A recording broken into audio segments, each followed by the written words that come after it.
Yes, good evening. Thank you for the chance to give you some information about the competences who are important. And also I'm from the university. I will focus more on the practical side and on the company side.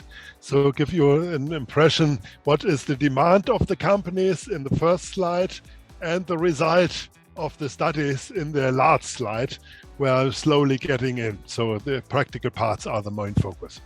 Okay, which qualifications of graduates of higher education institutions are needed by the industry? You know, in the future there will be a high need for high qualified personnel, which need a lot of skills. They should have an age of beginning of 20. They have to have a good education on university level. They should have good practical experiences, having experiences abroad.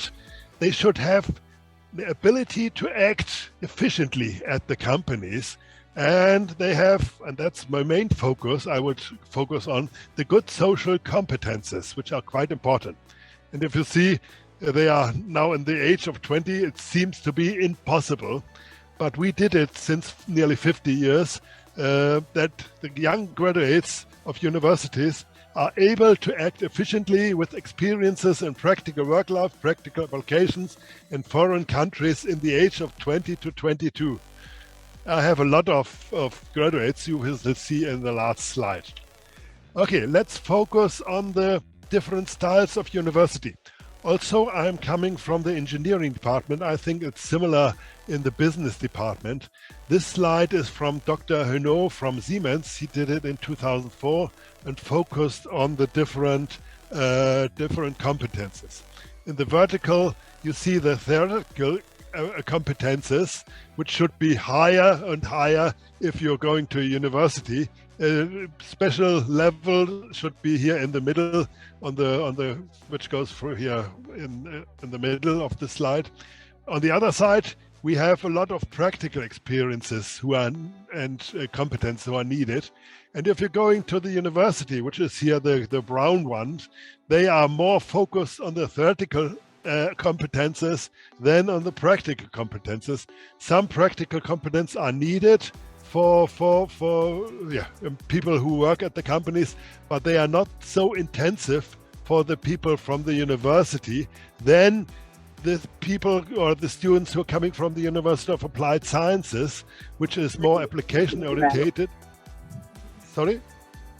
Okay, go on. And you see the blue one, which is not that deep. You didn't have the basic research knowledge as you have at the university.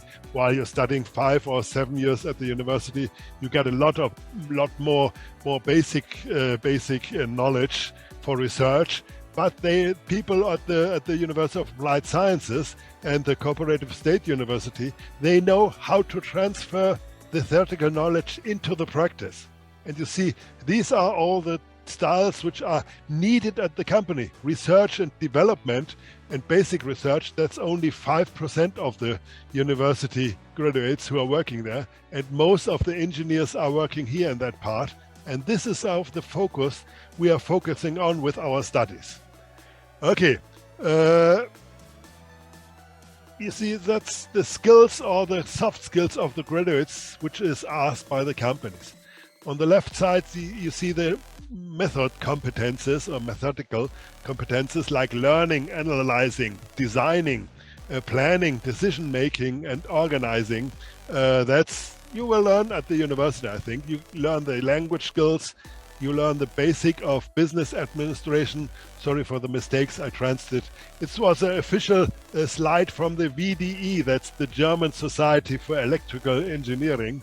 And so I transferred that into English, so some small mistakes. So, okay, basic of business administration and thinking of legal terms, which is also important for the engineer who's later working in the companies. On the right side, you see more the social competences. It's the team, the ability to work in a team, the communication skills, which are often needed by the students if they're coming from the school and starting at the university. I see it's a big lack here in Germany and also my experience in Palestine.